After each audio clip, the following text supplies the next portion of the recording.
Kampung Coklat itu berawal di tahun 2004.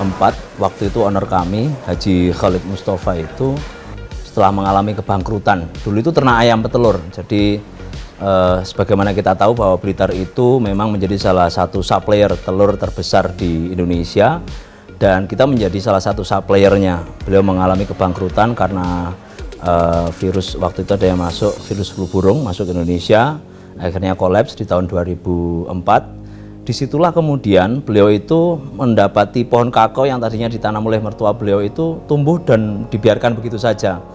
Akhirnya beliau itu belajar untuk bagaimana budidaya yang baik, sampai beliau ke Puslitkoka, Pusat Penelitian Kopi dan Kakao di Jember, melanjutkan di PTPN 12 di Blitar. Dari situlah beliau akhirnya tahu cara budidaya kakao yang baik dan benar. Bekal ilmu itulah yang kemudian beliau implementasikan untuk membuat bibit. Jadi waktu itu bikin bibit itu jumlahnya banyak sekali, sampai 70.000 bibit dibuat, dengan harapan bibit itu akan disuplai kepada teman-teman petani yang ada di Blitar, sehingga banyak yang bareng-bareng nanam kakao. Awalnya seperti itu, karena beliau tahu termotivasi karena kakao saat itu hanya dibeli dan harga Rp9.000. Waktu itu kita masih harus mengirimnya ke Sumber Pucung, Malang. Di sana kakao itu dibeli dengan harga Rp9.000. Itu sudah cukup menjadi motivasi untuk membudidayakan kakao ini. Sampai akhirnya banyak petani yang ikut serta diajak nanam. Dari situlah biji kakao itu ngumpul banyak di sini. Nah, setelah biji kakao ngumpul banyak, beliau berpikir, masa cuma segitu harganya. Beliau akhirnya mencari informasi lebih banyak, dan waktu itu sampai ke Pelabuhan Tanjung Perak di Surabaya. Ternyata benar, di saat di sini di Sumber Pucung itu baru membeli dengan harga Rp9.000. Ternyata di Tanjung Perak itu harganya sudah Rp16.000. Jadi ada selisih Rp7.000 yang harusnya itu menjadi nilai tambah bagi petani, tapi selama ini hanya menjadi margin untuk pengepul-pengepul itu saja. Dari situlah akhirnya beliau mengambil akses untuk menjual langsung biji kakao di sana.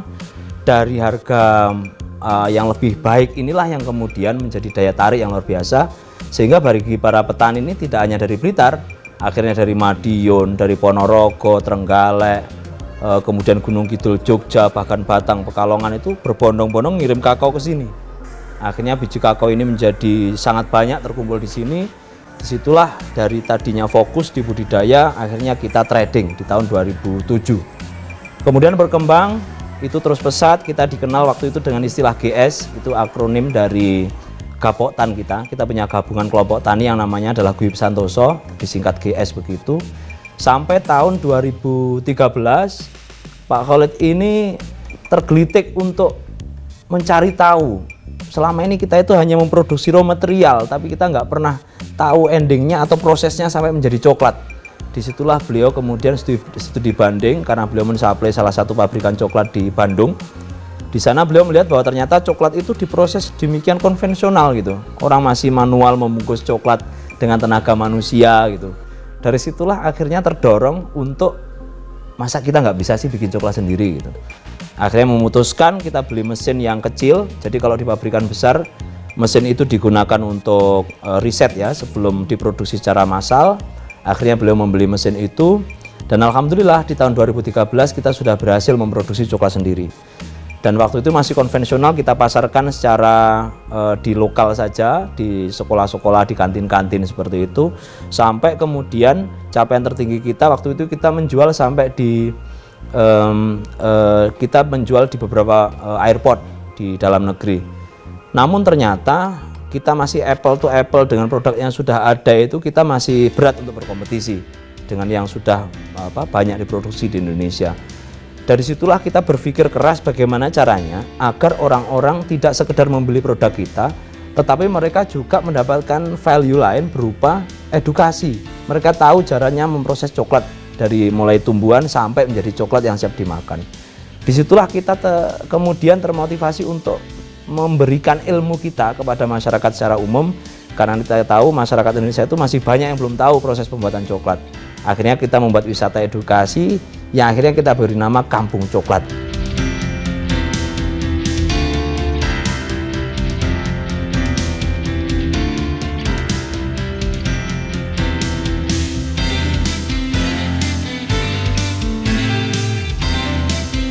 Ya, kita tahu bahwa Kampung Coklat Blitar ini sebetulnya sangat luar biasa karena produknya selain terdiri dari coklat juga ada varian-varian baru seperti halnya wajik coklat, jenang coklat, kemudian juga ada hal lain seperti mie coklat, nasi goreng coklat. Ini tentu orang begitu melihat dan mendengar penasaran, ingin mencoba.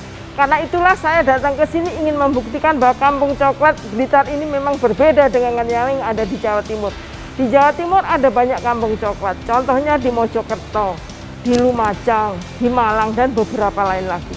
Tetapi kita tahu bahwa ternyata di sini memang menyimpan banyak sekali keunikan, keragaman, dan juga yang terpenting adalah ternyata semua produk di sini ini juga dihasilkan oleh para UKM, oleh para karyawan Kampung Coklat itu sendiri. Jadi intinya bahwa Kampung Coklat ini ingin maju ke depan bersama-sama dengan karyawan dan masyarakat. Ini satu yang sangat luar biasa yang perlu kita contoh.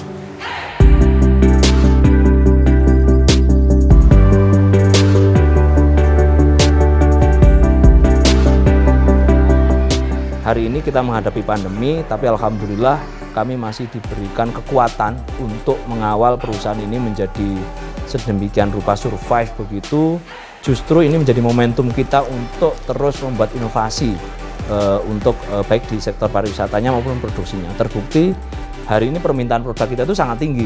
Permintaan terhadap produk kita itu sangat tinggi dengan online yang sudah kita jalankan baik melalui e-commerce maupun yang melalui internal kita. Tetapi yang sedikit agak ironis adalah pabrik kita ini kapasitasnya masih terbatas. Disitulah ada peluang investasi yang kemudian ke depan bisa kita kerjasamakan dengan pihak lain agar bisa meningkatkan kapasitas produksi kita dengan harapan demand yang tinggi ini bisa kita supply.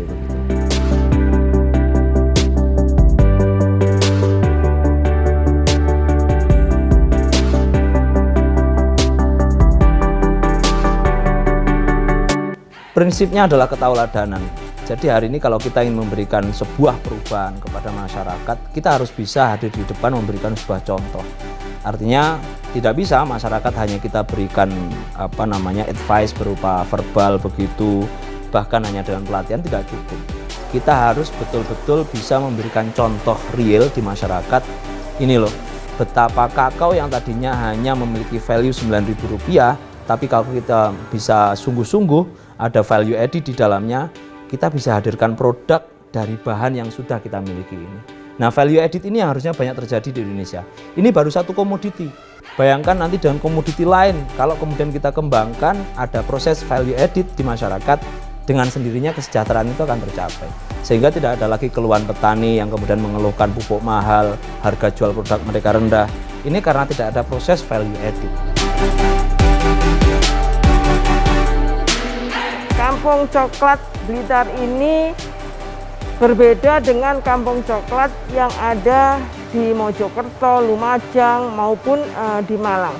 Kampung Coklat Blitar ini mempunyai keunikan dan integrasi yang kuat. Saya sampaikan kenapa di sini unik. Karena unik itu dibangun dari selain produk-produk yang dihasilkan juga unik, ada hal-hal lain yang mengintegrasikan dengan para UKM atau masyarakat yang ada di sekitarnya untuk menghasilkan satu produk yang akhirnya untuk pemasarannya juga dilakukan oleh Kampung Coklat ini. Jadi ada kerjasama yang sinergis antara UKM dan masyarakat sekitar dengan Kampung Coklat ini. Dan ini perlu dicontoh oleh yang lain karena apa? Kampung Coklat tidak maju sendiri, tetapi juga bersama-sama dengan UKM dan masyarakat.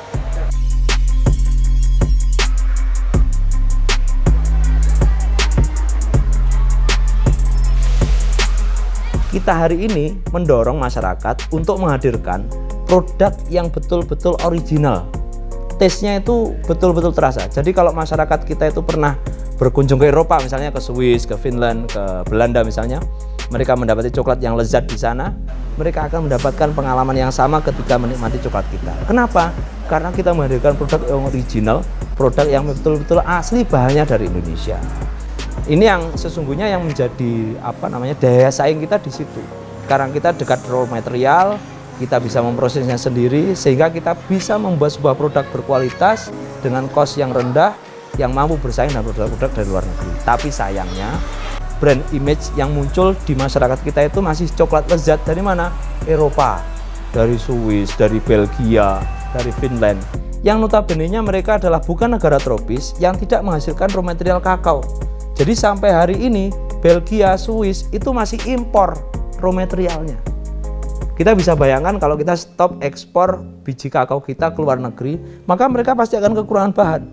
Disitulah mereka hari ini sedang menyiapkan coklat sintetis. Menggunakan tepung apapun, kemudian diberi flavor coklat. Nah, kalau kemudian kita bisa secara bersama-sama membangun image bahwa coklat lezat di mana? Indonesia. Karena dekat dengan raw material, kita bisa proses sendiri, kualitasnya terbaik, maka dengan sendirinya brand image ini akan menjadi endorsement bahwa di mana coklat lezat? Indonesia. Bahannya ada, teknologinya ada produk.